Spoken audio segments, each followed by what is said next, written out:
જય માતાજી મિત્રો. આજે આપણે ચેનલ લીધેલો છે કે 1 વર્ષમાં 100K સબસ્ક્રાઇબ પૂરો કરવાનો અને એનો આજે દિવસ છે બીજો. જો આજે આપણે બતાવીશું કે અમારા ખેતરમાં શું શું છે અને અમારા ખેતરમાં શું શું છે તમે બતાવીશ.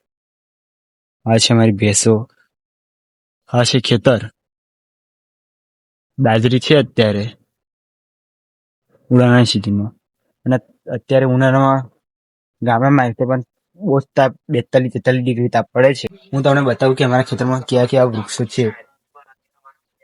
આ છે જાસૂદ, આ છે ચંદન, આંબો, આ છે તુલસી માતા, આ છે વૃક્ષ છે ઝાડનું ફૂલવાળું, અને આ છે આપણી બાજરી તો તમે જોઈ જ છે, અને આ છે ટામેટી, અને આ છે શેરડી,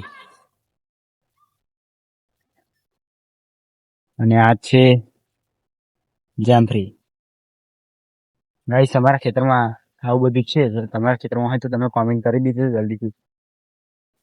શકો છો કે અમારા ખેતરમાં ઉચ્ચેથી વ્યૂ કેટલો ખતરનાક આવે છે, કેટલું એમેઝિંગ દેખાય છે અમારું ખેતર ઉપરથી.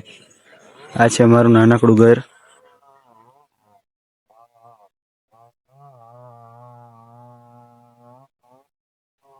અત્યારે હજુ 4 વાગ્યા 5 વાગ્યા પણ તડકો કેટલો છે તમે જોઈ શકો છો. 43 ડિગ્રી તાપ પડે છે. તમે સબસ્ક્રાઇબ ના કર્યો તો જલ્દીથી સબસ્ક્રાઇબ કરી લેજો, કેમ કે તમારો એક સબસ્ક્રાઇબ મારે ઘણું બધું આગળ લઈ શકે છે. જલ્દીથી તમે સબસ્ક્રાઇબ મારી ચેનલને કરી દો, અને મારે 1 વર્ષમાં 1 લાખ ફોલો પૂરા કરવાના છે. તો જલ્દી સબસ્ક્રાઇબ કરો, અને જેટલી થાય એટલી વિડીયો મારી પૂરી જોજો. આપણો વ્લોગ હવે પૂરો થાય છે. જય માતાજી, જય શ્રી રામ.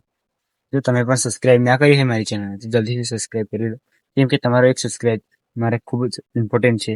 અને આપણું ચેનલ તો તમે જાણો છો કે 1 વર્ષમાં 100K સબસ્ક્રાઇબ પૂરું કરવાની. તમે જલ્દીથી સબસ્ક્રાઇબ કરી લો અને મારા વિડીયો શેર કરવાનું ભૂલતા નહીં. જય માતાજી, જય શ્રી રામ.